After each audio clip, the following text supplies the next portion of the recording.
ಇದು ವಫ್ ಅದಾಲತ್ ಇದು ಗೊಂದಲ ಸೃಷ್ಟಿಯಾಗಿದೆ ಎಲ್ಲಿಂದ ಅಂದರೆ ಇದು ವಫ್ ಅದಾಲತ್ ನಾನು ಹಮ್ಮಿಕೊಂಡಿದ್ದೆ. ನಾನು 25/6/2004 11 ಡಿಸ್ಟಿಕಲ್ಲಿ ವಫ್ ಅದಾಲತನ್ನು ಹಮ್ಮಿಕೊಂಡಿದ್ದೆ. ನಾನು ಬೀದರಿಂದ ಹಿಡ್ಕೊಂಡು ಯಾದಗಿರಿ, ಗುಲ್ಬರ್ಗ, ಹುಬ್ಳಿ, ಧಾರವಾಡ, ಬೆಳಗಾಂ, ಬಿಜಾಪುರ ಬಂದಾದಮೇಲೆ ಗೊಂದಲ ಸೃಷ್ಟಿಯಾಯಿತು. ಕಾರಣ ಅಂದರೆ ನಮ್ಮನೆ ಯತ್ನಾಳ್ ಅವರು ಅವ್ರಿಗೂ ಆಹ್ವಾನ ಕೊಟ್ಟಿದೆ ನಾನು, ನೀವು DC ಮೀಟಿಂಗ್ಗೆ ನೀವು ಬನ್ನಿ ಅಂತ.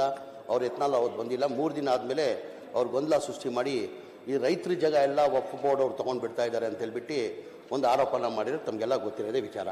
ನಾವು ಮಾಡಿರೋದು ಹಿನ್ನೆಲೆ ಏನಕ್ಕಂದರೆ ಸನ್ಮಾನ್ಯ ಅಧ್ಯಕ್ಷ ವಫ್ ಅದಾಲತ್ ಮಾಡಿರೋದು ಬೆಲ್ಲ ಸಾಹೇಬರು ಅವತ್ತು ಬಂದಿದ್ದರು, ಧಾರವಾಡಲ್ಲಿ ಅವರು ಬಂದಿದ್ದರು, ಅವರು DC ಮೀಟಿಂಗಲ್ಲಿದ್ದರು. ಆ ಥರ ಯಾವುದನ್ನ ನಡೀತಾ ಬೆಲ್ಲ ಸಾಹೇಬ್ರೆ, ನಾನು ಬಲವಂತ ಮಾಡಿ ರೈತರ ಜಾಗ ವಫ್ ಬೋರ್ಡ್ ಹೆಸರಲ್ಲಿ ಮಾಡಿದ್ದೆ ಅಂತ ಆ ಮೀಟಿಂಗಲ್ಲಿ ನಾನು ಕೇಳಿದ್ನ ಅವತ್ತು. ನಾನು ಏನು ನ್ಯಾಯಬದ್ಧಾಗಿ ಏನು ಖಾತಾಗಳು ಮಾಡಬೇಕಂತ ಮಾಡಿ ಅಂತ ಹೇಳ್ಬಿಟ್ಟು ನಾನು ಸೂಚನೆ ಕೊಟ್ಟಿದ್ದು ತಾವು ಅವತ್ತು ಮುಂದೆ ಇದ್ರಿ. ತಮಗೆಲ್ಲ ಗೊತ್ತಿದ್ದಂಗೆ ವಫ್ ಆಸ್ತಿ ಟೋಟಲ್ ಇರೋದು 1,28,000 ಟೋಟಲ್ ವಫ್ ಆಸ್ತಿ. ವಫ್ ಆಸ್ತಿ ಇದು ಯಾವುದು 1,28,000 ಅಂದರೆ ದಾನಿಗಳು ದಾನ ಮಾಡಿರೋದು. ಇದು ಯಾವುದು 1 ಇಂಚು ಸರ್ಕಾರದ 1 ಇಂಚು ಜಾಗ ಇಲ್ಲ. ಸರ್ಕಾರದ ಯಾವ್ದು ನಮ್ಮ ಜಾಗ ಇದೆ ಅಂದರೆ ಖಬರ್ಸ್ 2017 ಮನೆ ಹಿಂದಿನ ಸರ್ಕಾರದಲ್ಲಿ ಸಿದ್ದರಾಮಯ್ಯ ಅವರು ಮುಖ್ಯಮಂತ್ರಿ ಮಾಡುವಾಗ ಒಂದು ಆದೇಶ ಮಾಡಿದ್ರು, ಬರೀ ಮುಸಲ್ಮಾನ್ ಸಮಾಜಕ್ಕಂತ ಇಲ್ಲ, ಎಲ್ಲ ಸಮಾಜದವ್ರಿಗೆ, ಹಿಂದೂ ಸಮಾಜದವ್ರಿಗೆ ರುದ್ರಭೂಮಿ ಏನಾರು ಬೇಕಾದರೆ ಅವ್ರಿಗೆ ಅಗತ್ಯ ಇದ್ದರೆ ಅವ್ರ ಜಾಗ ಕೊಡಿ, ಕ್ರಿಶ್ಚಿಯನ್ ಸಮಾಜಕ್ಕೆ ಮಶಾನಿಗೆ ಜಾಗ ಬೇಕಾದರೆ ಅವ್ರಿಗೂ ಕೊಡಿ, ಮುಸ್ಲಿಂ ಸಮಾಜಕ್ಕೆ ಖಬರಸ್ತಾನ್ಗೆ ಜಾಗ ಬೇಕಾದರೆ ಅವ್ರಿಗೂ ಕೊಡಿ ಅಂತ ಆದೇಶ ಮಾಡಿದಾದ್ಮೇಲೆ ನಾವು ಸರ್ಕಾರದಿಂದ ಖಬರಸ್ತಾನ್ಗಂತ ಜಾಗ ತಗೊಳ್ತಾ ಇದ್ದೀವಿ.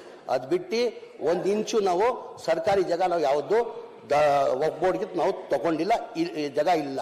1,28,000 1,28,000ದಲ್ಲಿ ಕರ್ನಾಟಕ ಇಮಾಮ್ ಅಬಾಲಿಷನ್ ಲ್ಯಾಂಡಲ್ಲಿ 47,263 ಎಕರೆ ಹೋಯ್ತು. 47,263 ಎಕರೆ. ಕರ್ನಾಟಕ ಲ್ಯಾಂಡ್ ರಿಫಾರ್ಮ್ ಆ್ಯಕ್ಟಲ್ಲಿ 23,620 ಎಕರೆ ಹೋಯ್ತು. ಅದರಲ್ಲಿ ಸರ್ಕಾರಿ ಅಕ್ವೈರ್ ಮಾಡ್ಕೊಂಡಿರೋ ಪಬ್ಲಿಕ್ ಪರ್ಪಸ್ ಅಂತ ಹೇಳ್ಬಿಟ್ಟು ಒಂದು 3,000 ಚಿಲ್ಲರೆ 3,000 ಎಕರೆ ಸರ್ಕಾರ ಅವರು ಅಕ್ವೈರ್ ಮಾಡ್ಕೊಂಡು ಪಬ್ಲಿಕ್ ಪರ್ಪಸ್ ಅಂತ. ಇದು 17,969 ಎಕರೆ ಏನು ಪ್ರೈವೇಟರ್ ಎನ್ಕ್ರೋಚ್ ಮಾಡಿದ್ದಾರೆ. ಆ ಪ್ರೈವೇಟ್ ಎನ್ಕ್ರೋಚ್ ಮಾಡಿದ್ದಕ್ಕೆ ಹಿನ್ನೆಲೆಯಲ್ಲಿ ನಾನೇನು ಮಾಡಿದೆ, ಎಲ್ಲ ಕಡೆ ವಫ್ ಅದಾಲತ್ ಮಾಡಬೇಕಂತ ವಫ್ ಅದಾಲತ್ ಮಾಡಿರೋದು. ಪ್ರೈವೇಟ್ ಎನ್ಕ್ರೋಚ್ಮೆಂಟ್ ಯಾರ್ದದು, ಯಾವುದು ಬೇರೆಯವ್ರದಿಲ್ಲ. 95% ಮುಸಲ್ಮಾನೇ ಇರೋದು.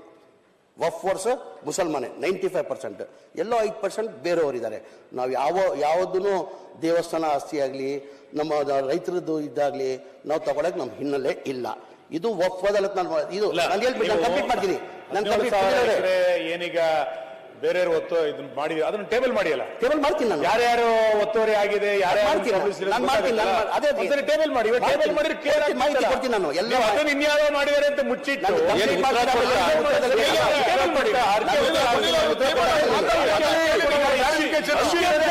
ಹಿನ್ನೆಲೆಯಲ್ಲಿ ಟೇಬಲ್ ಮಾಡಿ ಆಯ್ತು ಹೇಳಿದ್ರೆ ಟೇಬಲ್ ಮಾಡ್ತಾರೆ. ಟವಲ್ ಇಸ್ಕೋತಾರ ಒಳ್ಳೇದು ಅಂತ ಅಷ್ಟೇ. ಟೇಬಲ್ ಮಾಡೋದ್ರಲ್ಲಿ ಏನು ಅರ್ಥ ಇಲ್ಲ. ನಾನು ಟೇಬಲ್ ಮಾಡ್ತೀನಿ, ಕೊಡ್ತೀನಿ, ಅದು ಮಾಹಿತಿ ಎಲ್ಲ ಕೊಡ್ತೀನಿ. ಅವ್ರ ಉತ್ತರ ಯಾವ ಟೈಮ್ ಚೆನ್ನಾಗಿರೋದು ಸಭಾಧ್ಯಕ್ಷರೇ. ಕೇಳಿ ಹೇಳಿ, ನಮ್ಗೆ ಯಾವ ಟೈಮ್ ಅಲ್ಲಿ ಅವ್ರು ಉತ್ತರ ಕೊಡ್ತಾರೆ ಅಂತಾನು ಗೊತ್ತಿರ್ಲಿಲ್ಲ. ಸಿಕ್ಕಿದಾಗ ಉತ್ತರ ಕೊಡ್ಲಿಕ್ಕೆ ಇಲ್ಲಿ ಕೇಳಿ ಸರ್, ನನ್ನ ಮಾಹಿತಿನ ನೀವೇನೋ ಟೈಮ್ ನಿಗದಿ ಮಾಡಬೇಕಿತ್ತು. ಕ್ವಶನ್ ಅವರು ಎಲ್ಲ ಹೇಳಿದ್ರಿ, ಕ್ವಶನ್ ಅವರ್ ಆದ್ಮೇಲೆ ಅಂತ ಹೇಳಿದ್ರಿ ನೀವು. ಕ್ವಶನ್ ಅವರ್ ಇಲ್ಲ, ಈಗ ಉತ್ತರ ಕರ್ನಾಟಕ ಅರ್ಧಕ್ಕೆ ನಿಲ್ಸ್ಬಿಟ್ರಿ. ಇಲ್ಲ ಯಾಕಂತ ಹೇಳಿದ್ರೆ ಅದು ಮುಖ್ಯವಾಗಿ ಅರ್ಜೆಂಟ್ ಹೋಗ್ಲಿಕ್ಕಿದ್ದ ಕಾರಣ, ಮುಖ್ಯಮಂತ್ರಿ ಮಿನಿಸ್ಟ್ರಿಗೆ ಹೋಗ್ಲಿಕ್ಕಿದ್ದ ಕಾರಣ. ಎಲ್ಲಿಗೆ ಹೋಗ್ತಾರೆ ಅವರು? ಎಲ್ಲೂ ಹೋಗಲ್ಲ. ನಿಮ್ಮದೇ ಅವ್ರೆಲ್ಲೂ ಹೋಗಲ್ಲ, ಜಮೆ ಇರ್ತಾರ. ಅವ್ರು ಎಲ್ಲ ಒಂದು ಮೀಟಿಂಗ್ ಇತ್ತು ನನ್ನ ಊರ್ಗೋತಿ. ನಾಳೆ ಉತ್ತರ ಕೊಡೋದು ನಾಳೆ ನಿಂದು. ನಾನು ರಿಕ್ವೆಸ್ಟ್ ನನ್ಗೋಸ್ಕರ ಹೇಳಿ ಸರ್. ಆ ಹಿನ್ನೆಲೆಯಲ್ಲಿ ಅಶ್ವಥ್ ನಾರಾಯಣ ನಾನು ಬೇಡ ಬೇಡ ಅಂತ ಹೇಳಿದೆ. ಕೂತ್ಕೊಂಡು ಪರ್ಮಿಷನ್ ತಗೊಂಡು ನಾನು ಮಾತಾಡ್ತೇನೆ. ಅಶ್ವಥ್ ಅವರೇ, ನಾನು ಹೇಳ್ಬಿಟ್ಟು ಆಮೇಲೆ ನೀವು ಮಾತಾಡಿ. ಆ ಹಿನ್ನೆಲೆಯಲ್ಲಿ ಅಶೋಕ್ ಸರ್ ನಾನು ವಫ್ ಅದಾಲತ್ ಮಾಡಿದ್ದು. ಆ ವಫ್ ಅದಾಲತ್ ಇರಲಿಲ್ಲ, ಅದಕ್ಕಿಂತ ಮುಂಚೆ ವಫ್ ಅದಾಲತ್ ಮಾಡುವಾಗ ಬೆಲ್ಲ ಸಾರು ಬಂದಿದ್ರು. ಅವ್ರ ಮೀಟಿಂಗಲ್ಲಿ ಬೆಲ್ಲ ಸಾರು ಇದ್ರು. ಹಂಗೆ ಬಿಜಾಪುರಲ್ಲೂ ನಮ್ಮ ಮನೆ ಯತ್ನಾಳ್ ಅವ್ರಿಗೂ ಆಹ್ವಾನ ಕೊಟ್ಟಿದ್ರು, ಅವ್ರು ಬಂದಿರಲಿಲ್ಲ. ನಾನು ನೀವು ಹೆಗ್ಲೆಲ್ಲ ನನ್ನ ಹೆಸರು ಇಡಾತೀರ.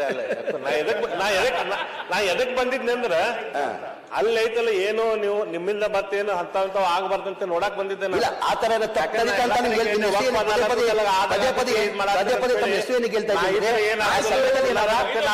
ಅಂತ ನಾನು ಹೇಳ್ತಾ.